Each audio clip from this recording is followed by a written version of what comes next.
Sir ఒక hotel management student ఇంటర్నేషనల్‌గా success అవ్వాలంటే ఆయనకు ఉండాల్సిన లక్షణాలు ఏంటి సార్? డే 1 నుంచి అది మొదలవుతది.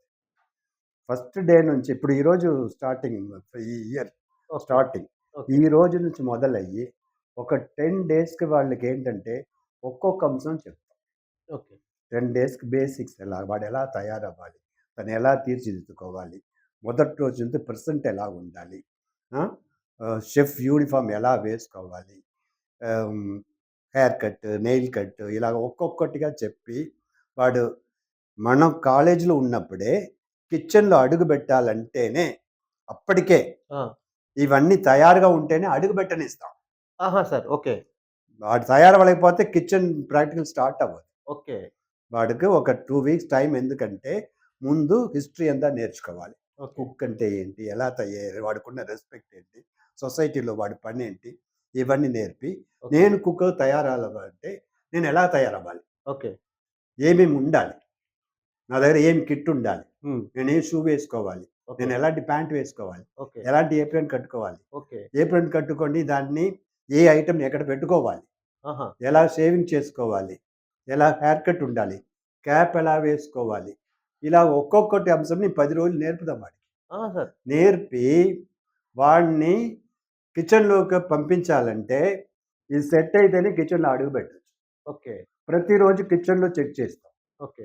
ఒక్కొక్కడిని జాయిన్ చేసిన ఒక్కొక్కడిను కిచెన్‌లో ఎంట్రీ అవ్వడానికి ముందే నేనుంటే తప్పకుండా ఒక్కొక్కడిని పిలుస్తా.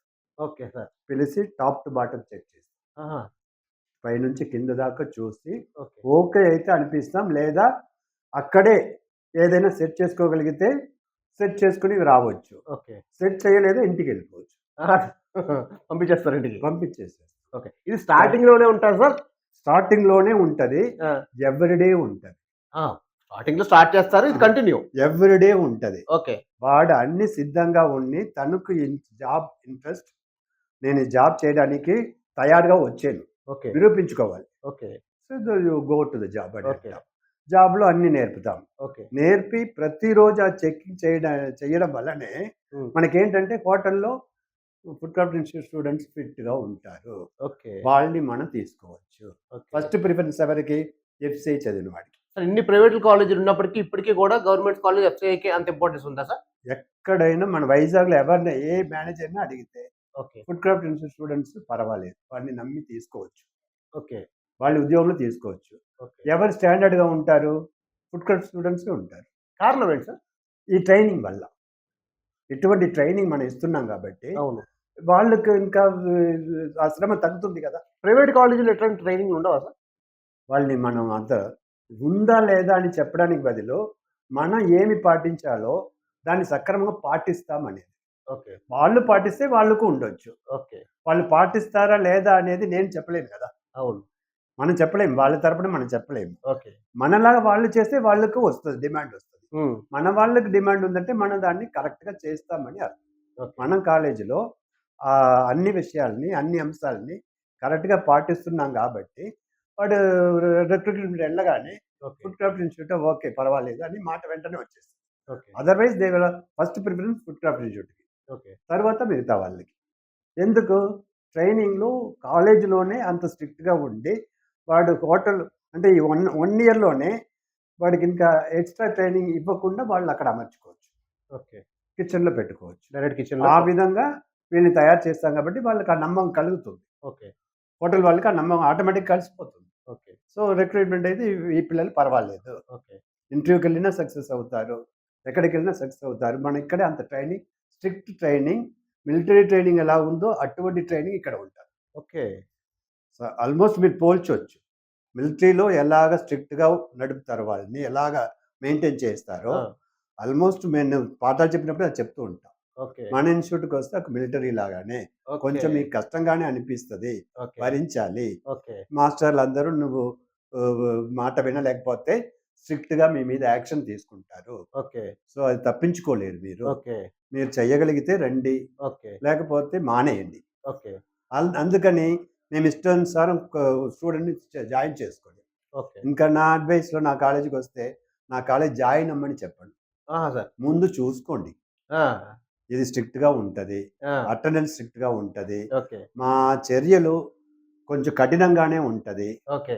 మీకిదంతా ఇష్టమైతే జాయిన్ అవ్వండి. లేదా ఇప్పుడే నిర్ణయం తీసుకోండి. ఓకే. క్లారిటీగా చెప్పేస్తారు బలవంతంగా, మీరు. బలవంతంగా మా కాలేజీలో జాయిన్ చేయొద్దు. క్లియర్‌గా ఫస్ట్‌లోనే చెప్పేస్తారు మీరు. ఫస్ట్‌నే చెప్పేస్తాము. ఓకే. చెప్పి తర్వాత వదిలేయడం గాదు. ఆ! దాని మీద నిలుస్తాం. ఆ మాట మీద నిలుస్తాం. ఓకే. అది పిల్లాడి వరకు ఇంట్రెస్ట్‌గా ఉంటది. ఎవరు ఇంట్రెస్ట్‌గా జాయిన్ అయ్యారో వాడు ఇంట్రెస్ట్‌గా ఉంటాడు. అటు ముందుకెళ్తూనే ఉన్నాడు. వాడికి జాబ్ ఉంది. వాడెళ్తే తీసుకుంటున్నారు. వీడిక్కడ ఎంతైనా తప్పు చేసినా సరే హోటల్‌కెళ్ళినప్పుడు హోటల్‌కి ఎలాగెళ్ళాలో నేర్చుకొని ఎళ్తున్నాడు. అవును. ఆడెళ్ళి వాళ్ళు సెలెక్ట్ చేసుకుంటున్నారు. ఓకే. అది మనం చూస్తున్నాం. ఈ ఇయరే అది జరిగింది. ఓకే. నాతో గొడవ పెడతారు. నేను చిన్న హోటల్, పెద్ద హోటల్ అంటే వీడు ఎళ్తాడో లేదో అని నేను అనుకుంటాను. హ్మ్. కానీ పెద్ద హోటల్ ఎళ్లి సెలెక్ట్ అయ్యి చూపిస్తాడు. ఓకే. లెటర్ పంపిస్తారు. ఆ! సార్ ఇదిగో నేనిక్కడ సెలెక్ట్ అయ్యానంటారు. ఓకే. మనకే ఆనందంగా ఉంటది. సార్ ఇప్పుడు మీ దగ్గర మీరు ఇన్ని స్ట్రిక్ట్‌గా పెట్టేటప్పుడు ఏంటి ఇంత స్ట్రిక్ట్ అనుకోని లోపల లోపల అనుకోని, ఆయన తర్వాత జాబ్ కొట్టి ఒక స్థాయికెళ్ళిన తర్వాత, సార్ నేను మీరు చెప్పేటప్పుడు ఇలా అనుకున్నాను సార్. ఈరోజు మీ దయ వల్ల ఇలా అలాంటి ఏమైనా సందర్భాలు ఏమైనా ఉన్నాయా సార్? అదే ఒక ఎగ్జాంపుల్ 'సాయి లోకేష్' అనే అబ్బాయి చెప్పాను. మొదటి రోజు ఈరోజు మొదలుపెట్టాను. మొదలుపెడితే వాళ్ళు రూరల్ బ్యాక్‌గ్రౌండ్ నుంచి వస్తారు ఓకే. స్టూడెంట్స్. ఓకే. వాళ్ళకి దీని గురించి ఏ అవగాహన ఉండదు. అవును. మీరు చెప్పే వైజాగ్ చుట్టూ ఉన్న ప్రాంతం ఎలా ఉంటదో. హ్మ్. ఎన్నో ఎగ్జాంపుల్ 1, 2 కాదు. హ్మ్. ఇప్పుడు శ్రీకాకుళం అంటేనే ఇంగ్లీషే రాదనే మాట కూడా ఉంటది. అవును. అవును. అవును. అలాంటి చోట్లోంచి వాళ్ళొస్తారు.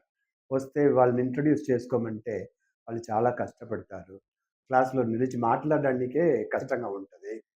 తర్వాత ఏదైనా పలుకమంటే ఇంగ్లీష్‌లో పలకాలా, తెలుగులో పలకాలా తెలియకుండా తడబడతారు. 2, 3 సార్లు అడిగితే ఏడుస్తారు. అవును. బలవంతంగా చెప్పు అంటే ఏడుపొచ్చేస్తది. ఇంగ్లీష్ రాకపోవడం. అలాగా ఇంగ్లీష్ రాకపోవడంతో, లేచి మాట్లాడడానికి ఇబ్బందిగా ఉండడంతో, ఇదివరకు స్కూల్‌లో అలాగ బలవంతం చేసి ఉండరు. మనం మొదటి రోజు నుంచి అలా అడుగుతాం. ఆ అబ్బాయి అలాగ ఏడ్చేవాడు. ఏడవడం మాత్రం నువ్వు మాట్లాడితే క్లాస్ రావాలంటే 10 రోజులు మానేసాడు. ఓకే. కనపడలేదు. ఆ! నేనేమనుకున్నానంటే వీడిని మనమేమో తప్పు చేసేమో కొంచెం ఎక్కువ స్ట్రిక్ట్‌గా ఉండిపోయామని అనుకున్నా. హ్మ్. సో, 10 రోజుల తర్వాత ఎవరో చెప్పినట్టు వచ్చి కూర్చున్నాడు. హ్మ్. అక్కడి నుంచి లాస్ట్ బెంచ్‌లో ఉన్నవాడు మూడో బెంచ్‌కొచ్చాడు. వాడే. ఓకే. నేను ఆడు వస్తే చాలు నేననుకున్నా. ఓకే. నేనేదో తప్పు చేసి వాడిని పంపించేసాను. మూడో బెంచ్‌లో వచ్చి కూర్చున్నాడు. ఓకే. పాఠాలు చెప్తే తల ఊపి వింటూ ఉంటాడు. ఓకే.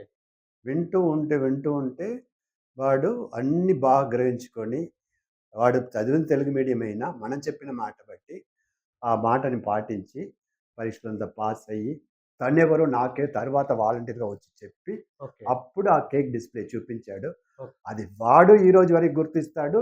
ఆ! నేను ఈ 40 ఏళ్లలో ఈ కథ చెప్పింది వీడి కోసమే. ఓకే. ఆ అబ్బాయి ఈ గుర్తుతో ఎవరితో మా అమ్మ, నాన్నతో నేను మాట్లాడను. ఎవరితో మాట్లాడను. ఏ విషయం మాట్లాడను. వాడు అబ్రాడ్ ఎళ్ళడానికి నన్నే అడిగాడు. ఆ! సార్. లీలా ప్యాలెస్ నుంచి మానేయాలా వద్దా అని గడ్డిగా అడుగుతాడు. ఓకే. అంత క్రీటం వచ్చినా ఎప్పుడు సలహా అడిగినా నన్నే అడుగుతాడు. ఇప్పటికి. మీలాగా సలహా చెప్పిన వాళ్ళు ఎవరు ఉండరు. ఓకే. నాకు మీరే తెలుసు. ఒక స్కూల్ టీచర్‌ని తెలుసు. రెండోది మీరు ఓకే. అని అబ్రాడ్ ఎళ్ళడానికి కూడా సలహా. ఇక్కడికొచ్చి వాడు శర్వాణిలో అప్పుడే పెద్ద పోస్ట్ ఇచ్చారు వాడికి లీలా నుంచి రాగానే. ఓకే. ట్రైనర్. ఓకే. అక్కడ వాళ్ళు పెట్టిన బేకరీలో వాళ్ళకందరూ మాస్టర్ ట్రైనర్‌గా పెట్టారు జాబ్. ఓకే. అప్పుడే వాడికి అబ్రాడ్ అవకాశం వచ్చింది. ఎళ్ళాలా వద్దా అని నన్ను అడిగాడు. ఓకే. నువ్వు అక్కడికే ఎళ్ళాలని బలవంతం చేసింది నేనే. ఆహా! సార్. అబ్రాడ్‌లో జాబ్ వచ్చింది. ఓకే. ఇదొద్దు ముందు అక్కడికెళ్ళిపో. నీకు వయసు తక్కువ వెళ్ళిపోమన్నాను. ఆలోచన లేకుండా వెళ్ళాడు. ఆ! సార్. వెళ్ళి అక్కడి నుంచి మాట్లాడాడు. మీరు మంచి సలహా ఇచ్చారన్నారు. సార్. వాడే ఇప్పుడు వాడి గురించే ఆ బేకరీ స్టార్ట్ అవ్వబోతుంది. అక్కడ. నేను జీవితంలో నా లైఫ్‌లో బాగా చెప్పాలంటే ఈ గుర్తు ఉంటది.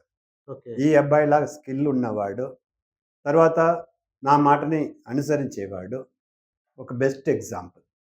అలాగే ఇంకొక అబ్బాయి లండన్‌లో ఉన్నాడు. వాడు ఇంగ్లీష్ గురించి చెప్పాడు. వాడు స్టాట్‌ఫోర్డ్ అపాన్ ఏవోన్ అని షేక్స్‌పియర్ పుట్టిన ఊరు. ఓకే. అక్కడ ఎగ్జిక్యూటివ్ షెఫ్ అయ్యాడు. ఓకే. ఇప్పుడు. శ్రీకాకుళంలో పుట్టినవాడు. అది వింత. ఆ! సార్. మనకి శ్రీకాకుళం అంటే ఇంగ్లీష్ రాదని అంటాం. అవును. ఈ అబ్బాయి షేక్స్‌పియర్ ఎక్కడ పుట్టారో అవును. ఆ ఊర్లో ఉన్న హోటల్‌లో ఎగ్జిక్యూటివ్ షెఫ్ అయ్యి ఎగ్జిక్యూటివ్ జాబ్. ఎలా లోకం ఎలాగ మారింది అనడానికి ఫుడ్ క్రాఫ్ట్ నుంచి ఒకడు అంత దూరం వెళ్ళగలుగుతాడనడానికి ఇదంతా best example. Is a very good excellent chef. Sir hotel management చేయాలంటే ఖచ్చితంగా ఇంగ్లీష్ రావాలా సార్? ఇంగ్లీష్ ఒక ఎసెన్షియల్ లాంగ్వేజ్. ఎందుకంటే స్టార్ హోటల్స్‌లో వీఐపీ గెస్టే ఎక్కువొస్తారు. నార్మల్ గెస్ట్ అడుగుపెట్టడానికి కష్టం. సో, వాళ్ళు మన ఊరు నుంచి రారు. పలు దేశాల నుంచి వస్తారు. పలు దేశాల నుంచి వచ్చిన వాళ్ళతో మనం ఏదైనా మాట్లాడాలంటే కామన్ లాంగ్వేజ్ ఇంగ్లీషే. So, okay. ఇంగ్లీష్ ఉంటే మంచిదే. నేర్చుకోవడం చాలా మంచిది. ఓకే. అదొక ఇంటర్నేషనల్ లాంగ్వేజ్ ఉంది కాబట్టి, అందరినీ కలుపుతుంది కాబట్టి, తప్పనిసరిగా ఇంగ్లీష్ ఉంటే మనం చాలా ఫాస్ట్‌గా ముందుకెళ్తాం. సార్ హోటల్ మేనేజ్‌మెంట్‌లోకి రావాలని ఉంది. కానీ అవును. ఇంగ్లీష్ అంత ప్రాపర్‌గా రాదు. అలాంటి వాళ్ళేంటి సార్? అందరూ నేను అలాంటి వాడినే. ఇంగ్లీష్ రాని వాడినే. మన స్టూడెంట్స్ అందరూ రూరల్ బ్యాక్‌గ్రౌండ్‌లో ఉన్నవాళ్ళే. లాంగ్వేజ్ ఎప్పుడు గూడా అది ఒక అవసరం బట్టి వచ్చేదే తప్ప, మీరు బలవంతంగా నేర్చుకునేది కాదు. మీకు ఇంగ్లీష్ రాలేదనే సమస్యే లేదు. ఇప్పుడు లండన్‌లో ఉన్న ఎవరైనా ఇంగ్లీష్ మాట్లాడతారు. ఢిల్లీలో ఉన్న ఎవరైనా స్కూలుకి వెళ్ళకపోయినా హిందీ మాట్లాడతారు. ఓకే. అంతే కదా! నాకు హిందీ రాదు. ఢిల్లీ ఎళ్తే నేను హిందీ మాట్లాడేస్తాను. నాకు ఇంగ్లీష్ రాదు. లండన్ ఎళ్తే నేను ఇంగ్లీష్ మాట్లాడేస్తాను. కొంచెం ట్రైనింగ్. తక్కువ ట్రైనింగ్‌లో మనం ఒక లాంగ్వేజ్‌ని పికప్ చేసుకుంటాం. ఓకే. అదొక లాంగ్వేజ్ ఒక ఎసెన్షియల్. ఓకే. మనకు అవసరం అన్నప్పుడు అది నేర్చుకోగలం గానీ, ఓకే. అవసరం లేకుండా నేర్చుకోలేము. ఓకే. ఇప్పుడు మనం ఏం చేస్తాం కాలేజీలో ఇంగ్లీష్ ఒక ఎసెన్షియల్ సబ్జెక్ట్‌గా పెడతాం. ఓకే. ట్రైనింగ్ ఇస్తాం వాళ్ళకి. ఓకే. ప్రాక్టికల్ ట్రైనింగ్ ఇస్తాం. ఓకే. మంచి టీచర్‌ని బట్టి ట్రైనింగ్ ఇస్తాం. ఓకే. బేసిక్ నేర్పిస్తాం. ఓకే. బేసిక్ నేర్చుకున్న తర్వాత హోటల్‌కెళ్ళి వాడు ఆ వాతావరణంలో ఉంటాడు.